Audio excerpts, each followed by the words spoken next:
na bibia boko de wani mu ada ho pa nyankopon adom bibia fine wani mu ada ho pa stress bia anim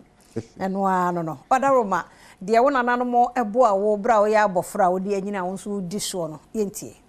no kre we de mefa akonya kese a wo de ma me no pa yesu na machia atiefo figana ha kosi wiase afa na nyina ebia na obi ahwe me atie me da obi nso so onhwe me ntie me da bia ne first time nie de webusa se bia ma brantie me pa mako ani din a edisen and fa hin no free me din a oba me giso na Herbal and traditional Dr. Alhaji Ahama Idris opanyi kwanche for me na da Alhaji Vision Herbal Clinic and Spiritual Center wo Accra kokomlemle Adom TV kesi ameka semu ye chipe na me di me dwuma yi iti ma me ne papa wo tie me na no pa bia na wo how bi aye kwankro ene da wo so if you trust ebesi unase an wako ache a doctor say nimdiefo akukudam ahwe wa entumi nko Alhaji say kan wakoma fatu yem because me hono me yesunsum ne honamani adwuma nti bia na o how bia dawo so no e bia na yesunsum mu na yesunsum a wo ye honamani de na enye yie nti hono me ye sunsum ma wo asa na ma ye honamani na twedi ampo nyankopon ada roma na how na dawo so no yi aide afri so obi temi na no pai me pa che bia na o ani ho how na ani ho how won bia wode ananti ache bia ye operations be still how na eha no no and eha no na woni se bia okoye operation no ana surgery bia okoye amade no akọ but okoye ye no still eha no Alhaji Vision say ya na ye hwe ho kwan okay obi o ha o hwa ade a wo hu kane ya pege ni hwe ontumi nhwe ofidem ha no opia wontim pege na ni hwe awia obi je ni prunsio obi so kwa eye ne hene tambia na oposa ne tifa tumi pai ne scientist amasebe okasa na enkan de ewom labs bia ne ho onye bie entumi ye de enko Alhaji say kan wakoma fatu yem aya na ma me ne papa bebre so obey operation me say hodo me nya operation me mfa adrosu nye de emfa nwani so etwedi ampo Nyankopon haban enubuna awode na me na nanom so omuhira so ma me eno na me de ye adwuma eho eno no obenom kwa na yi hawo ne amane bia eden ewo so afiri so entina me fa akonya kese so asan kan kire me ma me ne papa no mu ne me nua mo diabetes awoma ko acha entumi nye de enko obi ehwa diabetes no nya ne ye type 1 type 2 obi ehwa wa fight about 10 to 20 years ni enye se onko hospital de bia ko hospital na to aduro so wanum aduro na entumi nye de enko asabejan eye problem ajan severe body pains bi wanum painkiller won to be nda painkiller so se wonum na aduro ba bia fe enya adwuma biem enti obi anum sama se ni time crown so wo afi wiase Alhaji se kan wakoma fatu yem se eba diabetes a me won haban enubra enusine e makoma ko fafe mpai boy den etechire because yare bi kwa medika aka chem se wo ye eduro no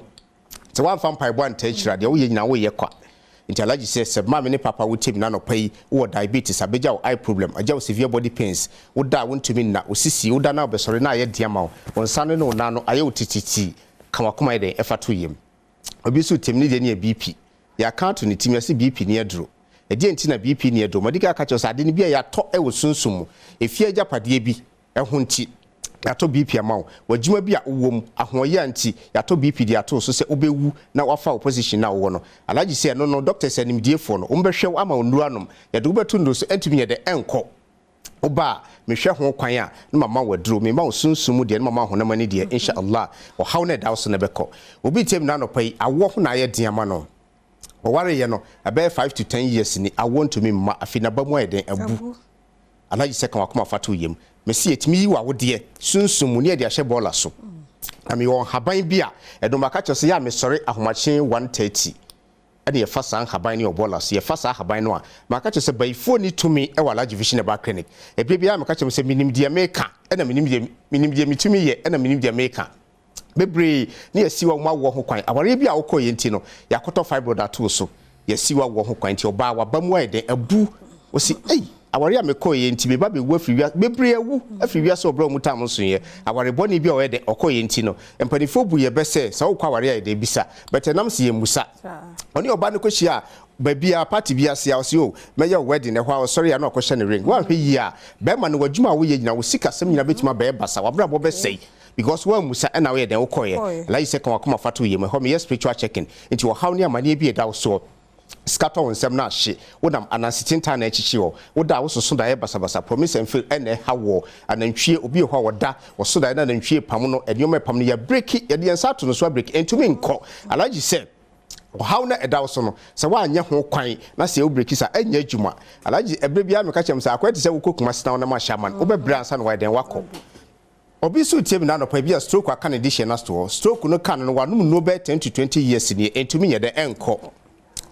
Alhaji se kan akoma fato yem wo dish ne no nsa onum wi ne koken ya to asode honhom bia to dish no so school bia ne ho a onfa akwala ne nko bie waye ne obi ho waye ne masters waye ne PhD wo se adwuma menya bi okwa adwuma bi mu a ye de yemfa no Alhaji se eyempaibo ma ye bebre ama amanfo adansidie den ekoso fi Germany 4 tiemi na no pai Spain 4 tiemi Italy 4 tiemi Holland 8 tiemi Netherlands 8 tiemi Denmark 8 tiemi Japan 4 nyina me sending no de ko etima me ne papa kan wakoma to yem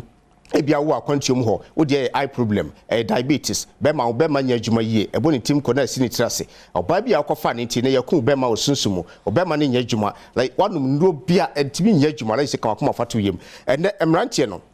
omo frame ya 25 to 30 years was me be ma nya adwuma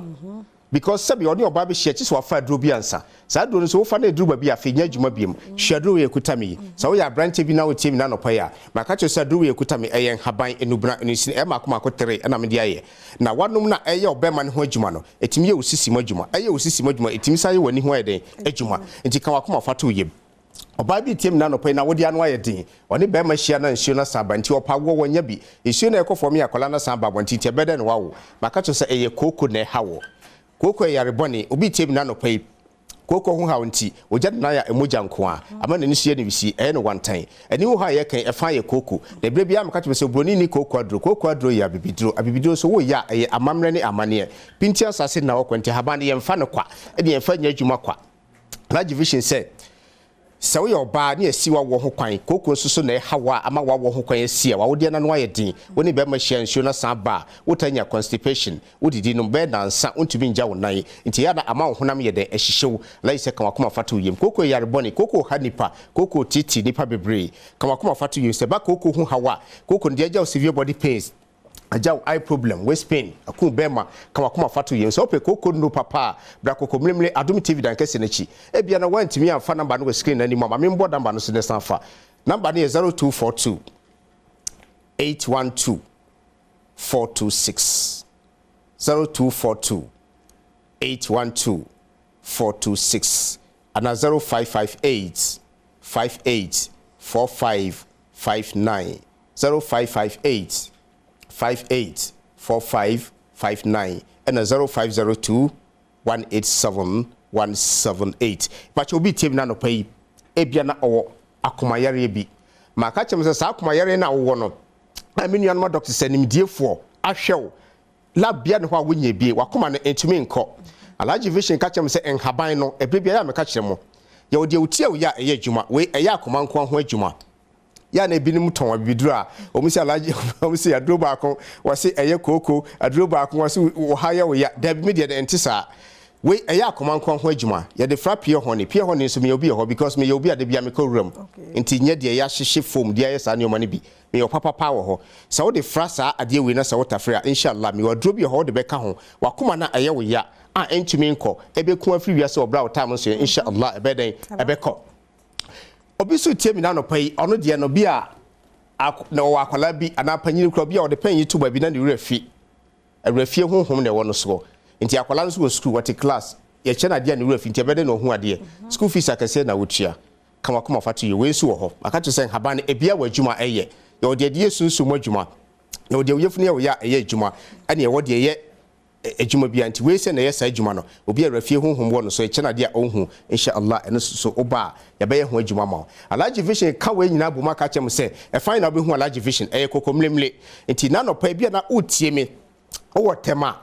ashaman bia wo ho na utie me wo oti region for no so utie me takra di tie me Cape Coast Kumasi Obuase Kasoa na mutie me Sunyane etie me Brekum for tie me Techiman omu nyina ye den eba Accra ise nyame adom wa Accra ne Kumasi enso obi sha Alhaji Vision once our doctor ba ko Kumasi awo Accra no be otimi foka afisu nyane ba Accra because me ba Kumasi kro mo ntia se Alhaji pese ehu wa ya do mu sa company se obi be kasa sei obeba na obeba na oni ho Alhaji bi ankasa metena se meni ho a wo frɛ me America bi amatu kwan meni ho ye de no kra na ye adwuma because pese ye adwuma no ema ye manso ye ni na mo ye de ebeto aso said yes eja ye beto aso no itima me ne papa wutem na no pa kan akoma fato yem wo haw ne amane bi a ha wo na no pa wutem aka to se adwuma bi na wo ye enko ye Alhaji ye wo ho akwankyere de e wo ho emre ni sa aye dodo akonya ba ko fon taso nche itime peja me mo frɛ me wo frɛ me ankasa me fa me no betwetwe nkomo twedi ankonya ko pon som dwe enka mo nyina Alhaji Vision Herbal Clinic and Spiritual Center and ayeti Alhaji ankasa enka no nti wo frɛ no a na ye kyere wadwe bia de wantie ne so wo ne mugidie so obɛboa no frɛ no na on show na fe